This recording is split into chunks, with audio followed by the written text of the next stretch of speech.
Commander Takeshi Yamashiro felt the salt spray against his face as he stood on the bridge of the heavy cruiser Haguro, scanning the darkness of the Philippine Sea.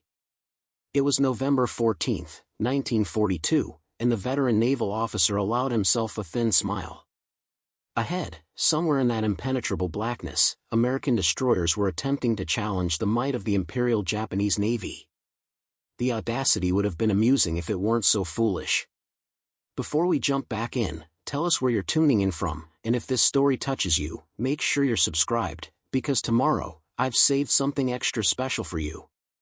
What Yamashiro couldn't see in that darkness, what he couldn't even imagine, was the invisible web of electromagnetic pulses already painting his ship's position with perfect clarity on American radar screens 12 miles away. While he squinted into the void, relying on 3 centuries of naval tradition and the supposedly superior night vision training of Japanese lookouts, American gunners were receiving precise firing solutions delivered by machines that turned night into mathematical certainty. In less than 8 minutes, Yamashiro's world of naval warfare, built on decades of experience and rigid tactical doctrine, would be shattered by a technology he didn't fully understand and had fatally underestimated. The coming slaughter would be so one-sided, so brutally efficient, that surviving Japanese officers would struggle to even explain what had happened to their superiors in Tokyo. The Imperial Japanese Navy that Takeshi Yamashiro served had spent decades perfecting the art of night combat. Since the Russo-Japanese War of 1904, Japanese naval doctrine had emphasized superior training, exceptional discipline, and the cultivation of natural human abilities to dominate darkness. Officers spent countless hours in dimly lit rooms, conditioning their eyes to function in low light. Lookouts were selected for exceptional vision and trained to detect the faintest silhouettes against star-filled horizons. This wasn't mere tradition but calculated strategy born from understanding Japan's material limitations compared to potential adversaries. By 1941, the Japanese Navy had developed night combat into something approaching martial art. Their long lance torpedoes, with ranges exceeding 20 miles, gave them standoff capability that Western navies couldn't match. Their optical equipment, particularly their massive ship-mounted binoculars and telescopes, represented the pinnacle of lens-grinding technology.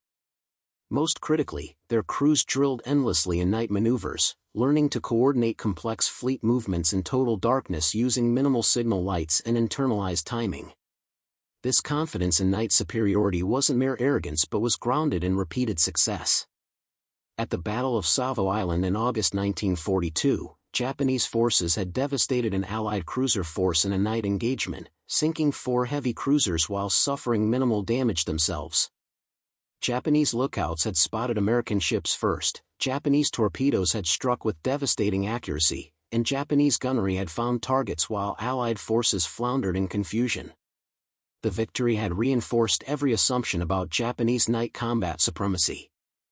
Yamashiro himself had participated in that triumph.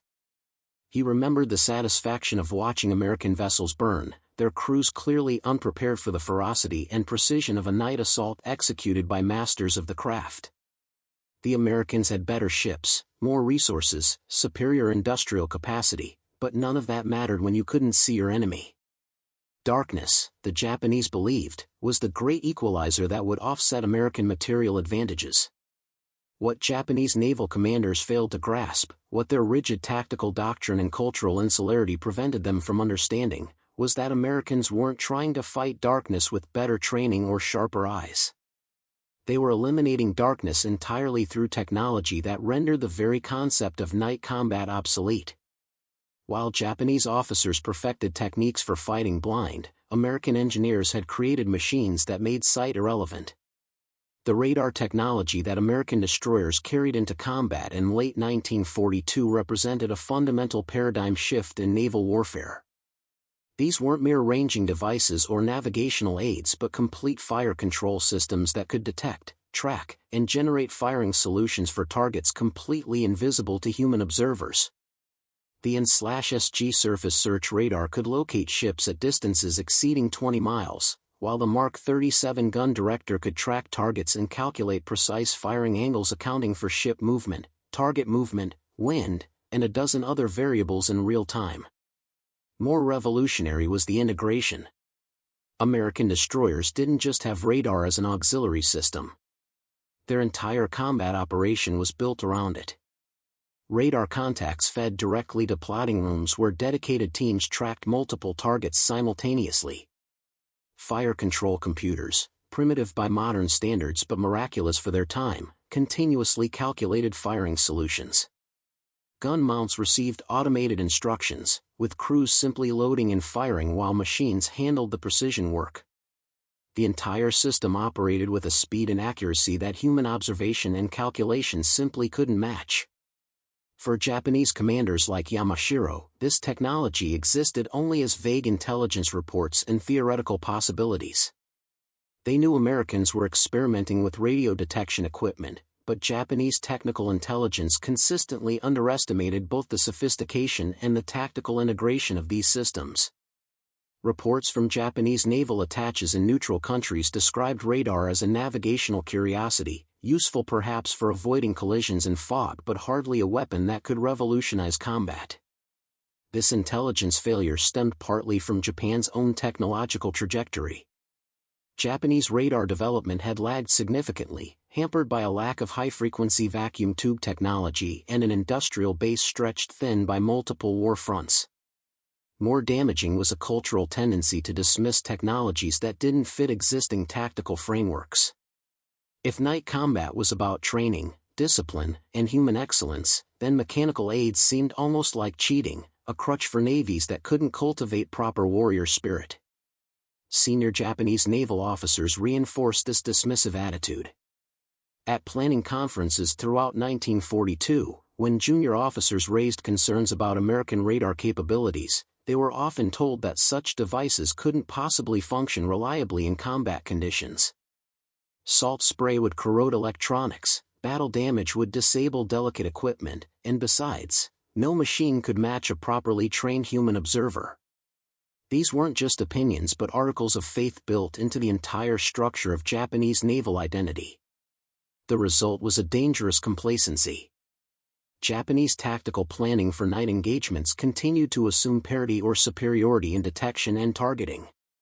Battle plans called for Japanese forces to spot enemies first, strike first, and dominate through superior coordination and firepower.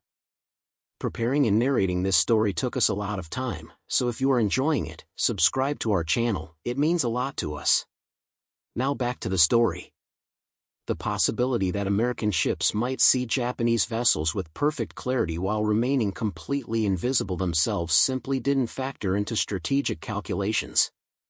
On the bridge of the Haguro that November night, Yamashiro embodied this confident ignorance. His ship was part of a powerful force, 2 heavy cruisers and 6 destroyers, tasked with intercepting American vessels attempting to reinforce Guadalcanal. Intelligence indicated only a small American force in the area, likely a few destroyers and perhaps a light cruiser.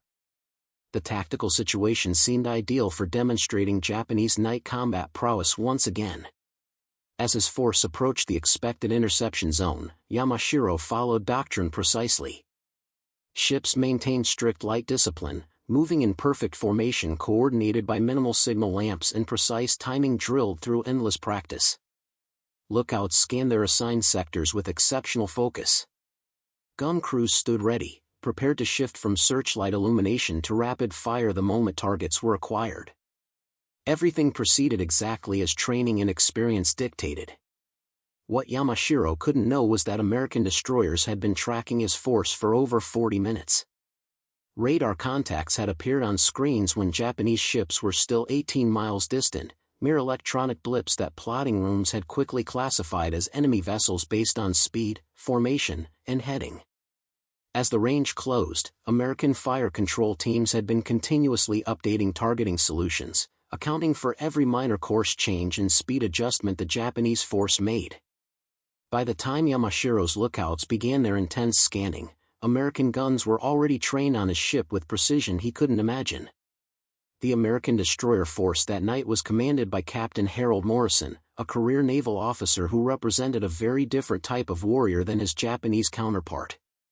Where Yamashiro's excellence came from decades of traditional naval training, Morrison's strength lay in understanding and trusting new technology. he had spent months working with radar operators and fire control technicians, learning the capabilities and limitations of systems that most senior officers still regarded with suspicion. Morrison's flagship, the USS Walton, was a newly commissioned Fletcher-class destroyer equipped with the latest radar and fire control systems. Flanking him were 3 sister ships, each carrying similar equipment and crews trained specifically in radar-directed night combat. Unlike Japanese forces still perfecting traditional skills, these American crews had drilled endlessly in a completely new form of warfare where visual observation was almost irrelevant. On the Walton's bridge, Morrison watched the radar plot with calm focus. Green phosphorescent traces showed enemy contacts approaching in formation, their positions updating every few seconds as the radar antenna rotated. Range markers indicated 12 miles, still outside effective gun range but closing. Fire control operators called out continuous updates, their voices calm and professional despite the approaching battle. This was exactly the scenario they had trained for, and every system was functioning perfectly. Morrison had his own concerns about the coming engagement, but they had nothing to do with seeing the enemy. His worries centered on ammunition supply, on maintaining formation during high-speed maneuvers, on coordinating fire among multiple ships to avoid wasting shots on the same targets. The fundamental question that obsessed Japanese commanders, how to detect and target the enemy in darkness, simply didn't exist for Morrison. His machines had already solved that problem. At 8 miles, Morrison gave the order to increase speed and begin tactical maneuvering. The American destroyers accelerated smoothly, their formations shifting from cruising disposition to combat spread. Radar continued tracking Japanese vessels with perfect clarity, showing not just their positions but their responses to the American movements. Fire control computers incorporated these new vectors, updating targeting solutions in real time. Gun crews received continuous adjustments, training their weapons on targets they couldn't see but that existed with absolute certainty in the electronic realm.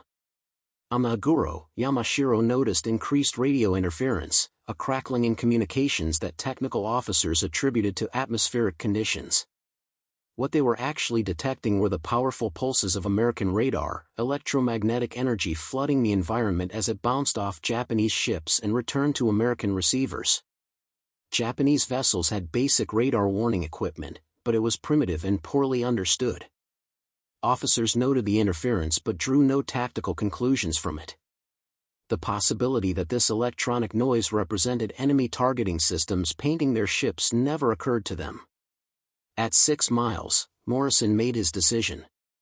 Fire control solutions were optimal, ammunition was ready, and the tactical situation favored an immediate engagement. He gave the order quietly, almost casually, as if requesting a course change rather than initiating combat.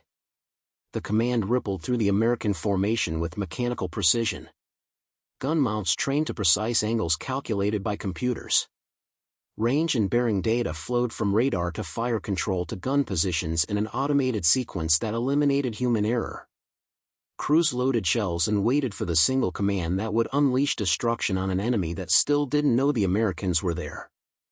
Yamashiro, straining his eyes into darkness that revealed nothing, began to feel the first whisper of unease. His force should have detected something by now. Lookouts reported no contacts. Optical equipment showed only empty ocean. Yet something felt wrong, a subtle tension that decades of experience had taught him to recognize. He ordered increased vigilance and prepared to illuminate the expected contact zone with searchlights, the standard Japanese tactic for night engagement. In moments, powerful beams would stab into darkness, revealing enemy positions and allowing Japanese guns to open fire. He never gave that order. At precisely 2:47 a.m., Morrison's command to commence firing reached American gun crews. What followed was unlike any naval engagement in history. Without searchlights, without visual confirmation, without any of the traditional precursors to combat, American destroyers opened fire with devastating accuracy on targets they had never seen with human eyes. 5-inch guns, trained by radar and aimed by computers, began pumping shells toward Japanese ships at maximum rate of fire. The first salvos crossed 6 miles of darkness in seconds, arriving at Japanese positions with shocking precision. The opening rounds struck the Haguro amidships, armor-piercing shells that punched through steel plating before exploding internally. Yamashiro felt the impact before he heard it, a shuddering vibration that rattled equipment and staggered crew members. Then came the sound, a massive concussive roar that seemed to come from everywhere at once. In the space of seconds, 3 more shells struck in rapid succession, each finding the cruiser with impossible accuracy given the complete darkness. Yamashiro's mind struggled to process what was happening.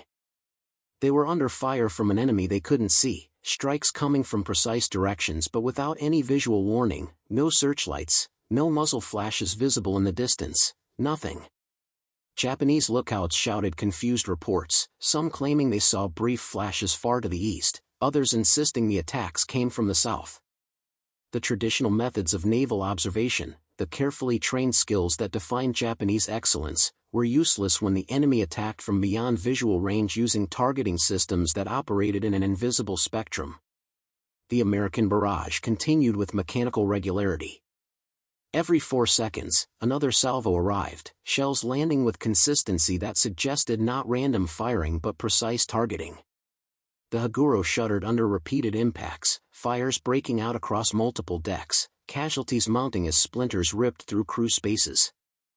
Yamashiro attempted to order evasive maneuvers, but even this basic response was complicated by not knowing where the enemy actually was. How do you evade when you can't see what you're evading from? Japanese destroyers attempted to respond, their commanders ordering illumination rounds fired in the general direction of suspected enemy positions. Flares burst in the sky, bright magnesium light turning night into harsh shadows, but the illuminated area revealed only empty ocean. The American destroyers were positioned outside the flare pattern, still invisible, still firing with undiminished accuracy. Japanese searchlights swung wildly, their powerful beams probing darkness but finding nothing. It was as if they were being attacked by ghosts, enemy ships that existed only as the shells they fired. On the Walton, Morrison watched the battle unfold on radar with satisfaction mixed with something approaching awe. The integration of technology and training was performing exactly as theorists had predicted but few had truly believed possible. His ships were inflicting devastating damage while remaining completely undetected. Japanese vessels were attempting responses, he could see flares and searchlight beams on the horizon, but these desperate measures only confirmed that the enemy was fighting blind. American radar continued tracking every Japanese ship, updating positions continuously, allowing coordinated fire that concentrated on individual targets until they were destroyed before shifting to the next. The one-sided slaughter continued for 18 minutes, an eternity in naval combat. One by one, Japanese destroyers took crippling hits, their attempts at evasion futile against targeting systems that tracked every movement and adjusted fire automatically. The Haguro, absorbing repeated salvos, began listing heavily as internal flooding overwhelmed damage control efforts. Secondary explosions ripped through the cruiser as fire reached magazines and fuel stores. Still, Yamashiro couldn't see his attackers, couldn't direct effective counter-battery fire, couldn't do anything but endure destruction delivered with mechanical precision from invisible sources. When the American destroyers finally ceased fire and withdrew, they left behind devastation that would have been remarkable even in daylight combat. The Haguro was sinking, its hull torn by over 40 shell hits. 3 Japanese destroyers were destroyed outright, blown apart or burning uncontrollably. The surviving vessels were damaged and fleeing in disarray, their formations shattered, their confidence broken. Japanese forces had fired thousands of rounds and dozens of torpedoes yet hadn't scored a single hit on American ships. They had been destroyed without ever seeing their enemy, killed by machines they didn't understand using principles they hadn't grasped. Yamashiro, evacuating the dying Haguro with surviving crew members, felt something beyond mere defeat. He had lost battles before, had experienced the fortune of war turning against him, but this was different. This wasn't a battle lost through tactical error or bad luck. This was obsolescence revealed, an entire framework of warfare rendered instantly irrelevant by technological change. Everything he knew about night combat, every skill he had perfected, every advantage Japanese forces had cultivated, none of it had mattered. The Americans hadn't beaten him in a contest of traditional skills. They had eliminated the contest entirely by changing the fundamental rules of engagement. As rescue vessels pulled survivors from dark waters, Yamashiro began the difficult process of understanding what had happened. Crew members reported impossible things: sustained accurate fire from invisible sources, shells arriving in steady rhythm without the irregular patterns of visual gunnery, the complete uselessness of Japanese optical equipment and trained lookouts. Technical officers mentioned the radio interference, wondering now if it had significance they had missed. Slowly, painfully, the realization emerged that American technology had achieved something Japanese doctrine hadn't even considered possible: the elimination of darkness as a tactical factor. The psychological impact of this revelation extended beyond tactical surprise. For Japanese officers who had built their identities around traditional martial excellence, who believed that superior spirit and training could overcome material disadvantages, the night of November 14 represented a fundamental crisis. American forces hadn't just won through greater resources or industrial capacity, advantages Japanese planners had long acknowledged. They had won through a form of warfare that made Japanese excellence irrelevant, that rendered decades of training and tradition obsolete in minutes of mechanized destruction. Word of the disaster spread rapidly through Japanese naval circles, though official reports carefully minimized the technological implications. Senior commanders, unwilling to acknowledge the scale of the paradigm shift, attributed losses to bad luck, faulty intelligence, or tactical errors by subordinate officers. Some even suggested that American numerical superiority had been the deciding factor, despite evidence that American forces had been outnumbered and outgunned by traditional measures. But officers who had experienced radar-directed fire directly, who had endured the helplessness of being systematically destroyed by invisible enemies, couldn't maintain such denial. They understood with visceral certainty that something fundamental had changed, that the naval warfare they knew had ended that night in the Philippine Sea. Their reports, filtered through command hierarchies, began including urgent requests for information about American radar capabilities and desperate recommendations for Japanese development programs. Yamashiro himself, recovering from wounds in a military hospital, struggled to articulate what he had experienced to intelligence officers. How do you describe being blind in combat? How do you convey the psychological impact of shells arriving with mechanical regularity from sources you cannot detect, cannot target, cannot even confirm exist except through the destruction they inflict? His debriefing reports, preserved in military archives, show a man trying to reconcile traditional understanding with impossible reality, traditional naval officer confronting the limits of everything he had been taught. The truth that Yamashiro and thousands of other Japanese naval personnel would be forced to accept over the coming months was more devastating than simple tactical defeat. American radar technology represented not just a weapon system but an entirely new paradigm of naval warfare. The electromagnetic spectrum, invisible to human senses but precisely mapped by machines, had become the dominant battle space. Ships equipped with radar fought in a different dimension than those relying on visual observation, possessed perfect knowledge of enemy positions while remaining unknown themselves, delivered destruction with computer-calculated precision while traditional navies flailed blindly. This revelation, this fundamental shift in warfare's nature delivered through one-sided slaughter and darkness, would reshape not just tactics but Japanese naval strategy, industrial priorities, and ultimately their understanding of how modern war was fought. The night Japanese admirals learned to fear American destroyers was the night an entire framework of naval warfare died, replaced by a technological future that Japan's military establishment was tragically unprepared to enter. The electromagnetic war had begun, and Japan was already decades behind. The weeks following the disaster in the Philippine Sea brought a cascade of similar reports, each more alarming than the last. Japanese naval forces across the Pacific began encountering the same inexplicable phenomenon: accurate fire from invisible sources, devastating losses without corresponding American casualties, the systematic dismantling of carefully planned night operations by an enemy that seemed to possess supernatural awareness. What had seemed like an isolated incident revealed itself as the new normal of naval warfare.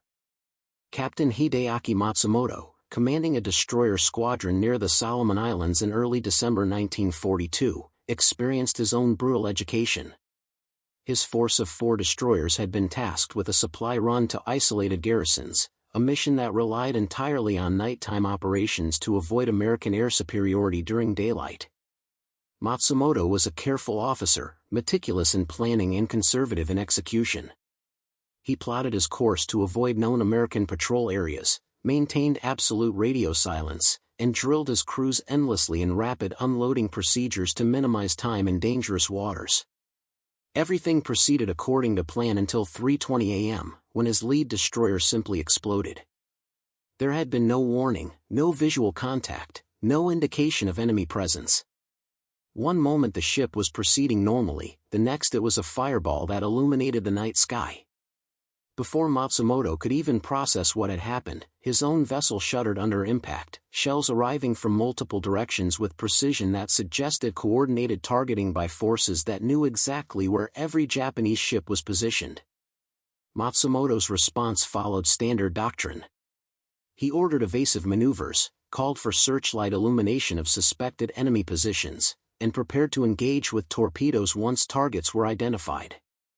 None of these measures had any effect.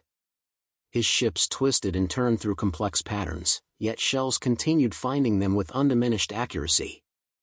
Searchlights revealed only empty ocean while Japanese vessels continued absorbing hits. Torpedoes launched toward suspected enemy locations raced off into darkness, their deadly potential wasted on vacant sea. The engagement lasted less than 12 minutes but destroyed 3 of Matsumoto's 4 destroyers. His own ship survived only because American forces shifted fire to other targets, a decision made based on threat assessment calculations that Matsumoto couldn't have known were happening. When he finally escaped with his crippled vessel and submitted his action report, Matsumoto included a single sentence that captured the psychological impact: "We fought an enemy we could not see, could not find, and could not hurt. Our training and weapons were useless." These accumulating reports forced a reckoning within Japanese naval command that could no longer be postponed. The initial dismissal of technological factors gave way to urgent investigation. Technical intelligence officers began analyzing every scrap of information about American radar capabilities. Captured documents were scrutinized. Interrogations of American prisoners, rare as they were, focused obsessively on questions about detection equipment and fire control systems. Slowly, painfully, a picture emerged of just how far behind Japan had fallen in this critical technology. The electromagnetic spectrum that American forces exploited so effectively was divided into frequencies, each with specific characteristics and applications. American naval radar operated primarily in the microwave range, frequencies that allowed precise target discrimination and accurate ranging.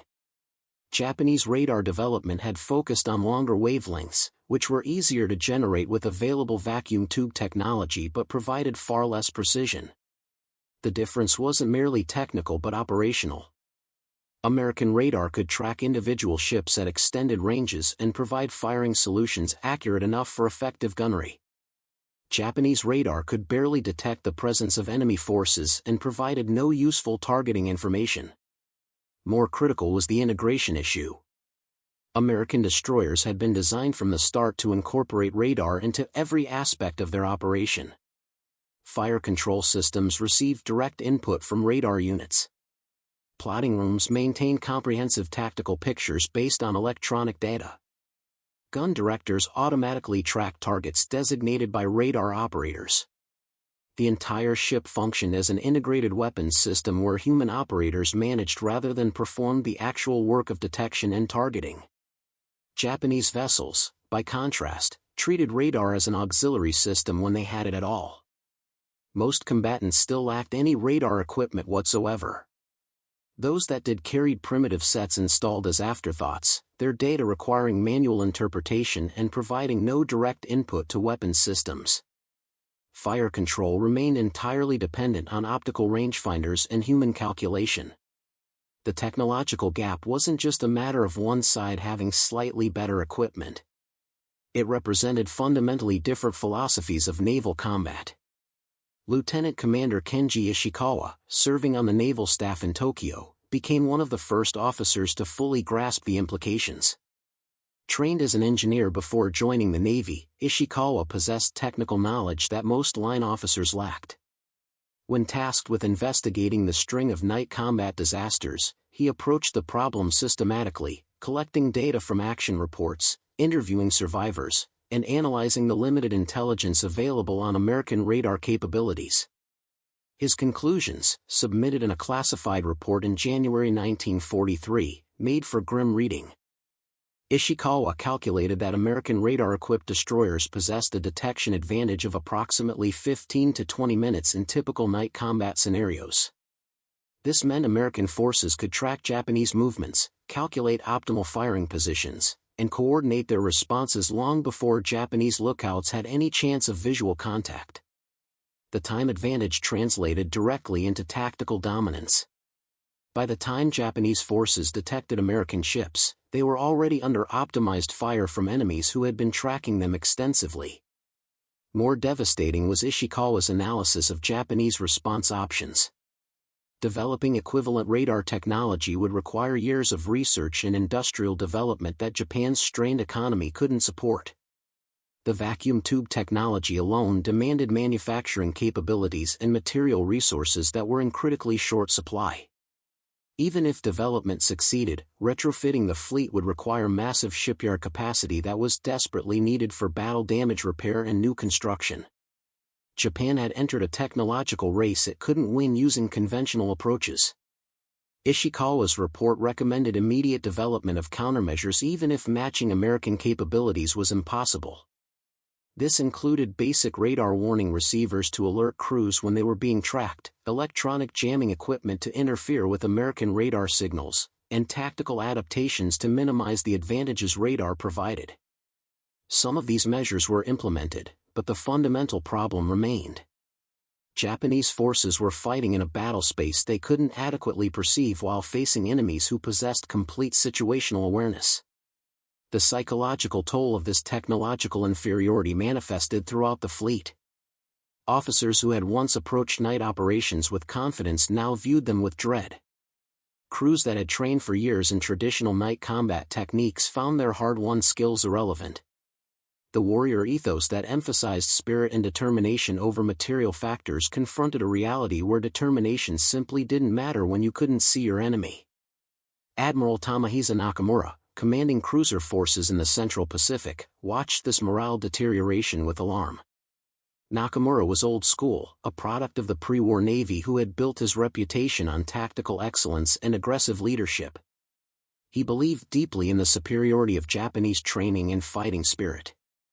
Yet even he couldn't deny what was happening to his command. Ships that had once sought night engagements now avoided them.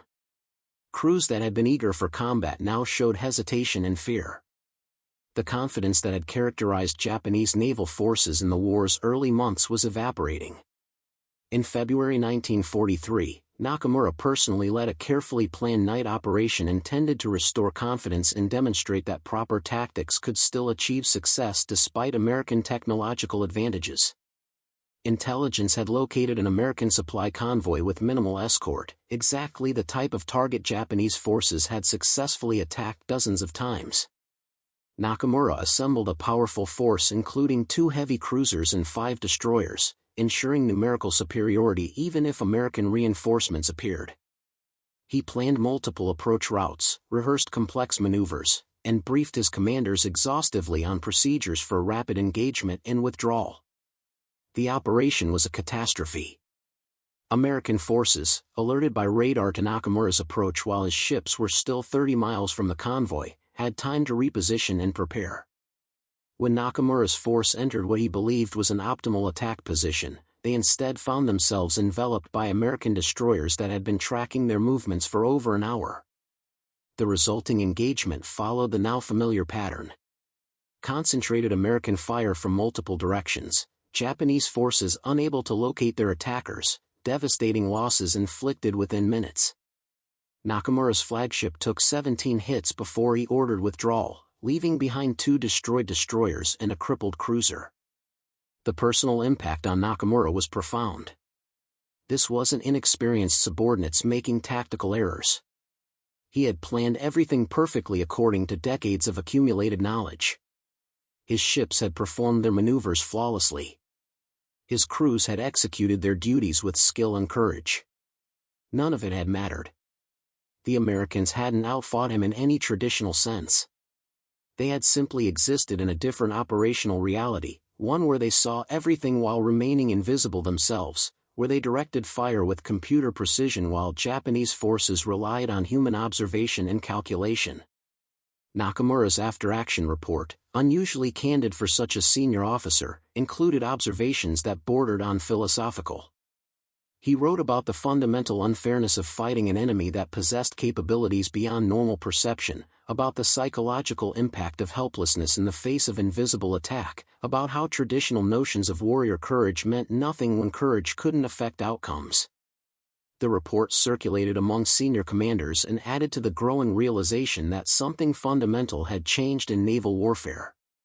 By spring 1943, Japanese naval doctrine began incorporating hard-learned lessons about radar warfare. New operational guidelines emphasized avoiding night surface combat whenever possible. Planning focused on daylight operations where Japanese optical advantages still provided some value, even though this exposed forces to devastating American air superiority.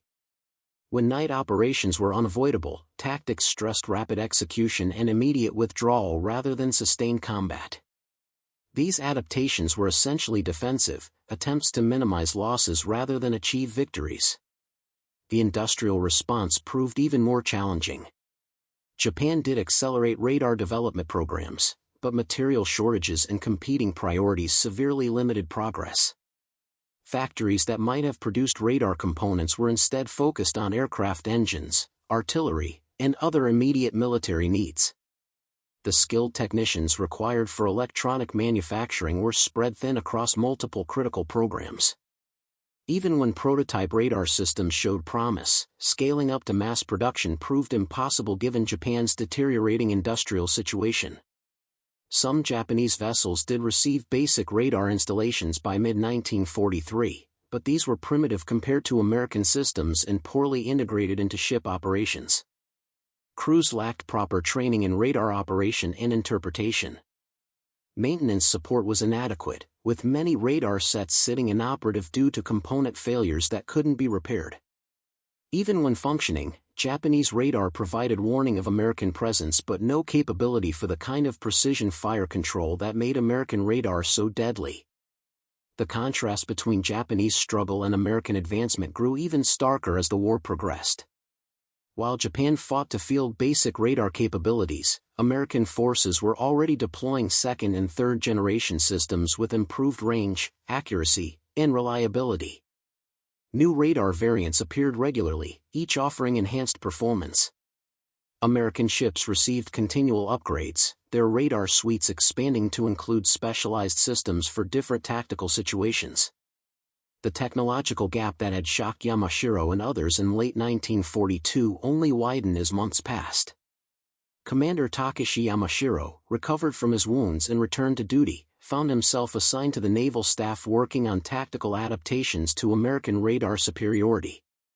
It was a bitter assignment for an officer who had built his career on mastering night combat through traditional methods.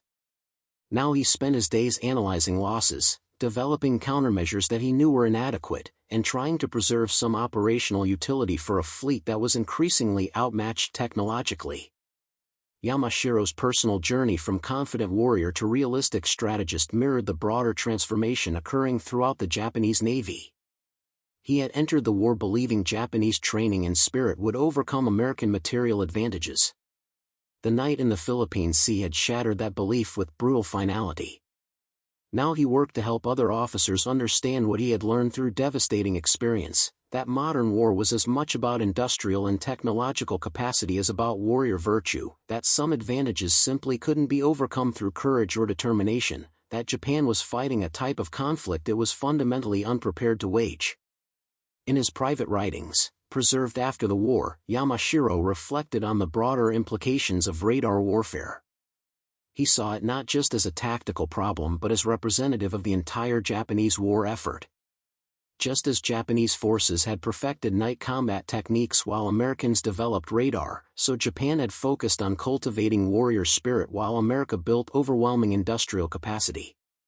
In both cases, Japan had optimized for one type of competition while America had changed the nature of the competition entirely. The result was predetermined once the fundamental mismatch became apparent. The human cost of this technological inferiority continued mounting through 1943 and beyond. Every night engagement brought fresh losses. Experienced crews and irreplaceable ships vanished in lopsided battles against enemies they never saw. Survivors returned with psychological wounds that often proved harder to heal than physical injuries. The helplessness of being systematically destroyed while unable to fight back effectively broke something in many officers and sailors, a loss of faith in their own efficacy that undermined the warrior ethos that had sustained Japanese forces. Medical records from this period document increasing psychological casualties among naval personnel. Officers reported anxiety, insomnia, and what would later be recognized as symptoms of post-traumatic stress. The specific trauma of radar warfare, being attacked by invisible enemies while traditional skills proved useless, created psychological damage distinct from normal combat stress. Some officers refused further night assignments. Others developed almost superstitious behaviors, treating radar as if it were magical rather than technological, something that couldn't be understood or predicted through rational analysis. The broader strategic implications were equally severe. American radar superiority effectively ceded control of nighttime waters to their forces. This had cascading effects across the Pacific theater. Supply runs to isolated garrisons became nearly impossible. Naval forces couldn't safely transit strategic waterways under darkness. Evacuation operations turned into suicide missions. The ocean that Japanese strategic planners had counted on dominating instead became an American lake, at least during the hours when radar advantage was most pronounced. By late 1943, Japanese naval leadership had fully internalized the lesson that November 1942 had begun teaching. Night surface combat against American radar-equipped forces was essentially unwinnable. The tactical adjustments, doctrinal changes, and technological development efforts were all essentially admissions of defeat in this domain of warfare. Japan would spend the rest of the war trying to avoid the type of combat where American radar made the outcome predetermined, a defensive posture that surrendered initiative and constrained operational options.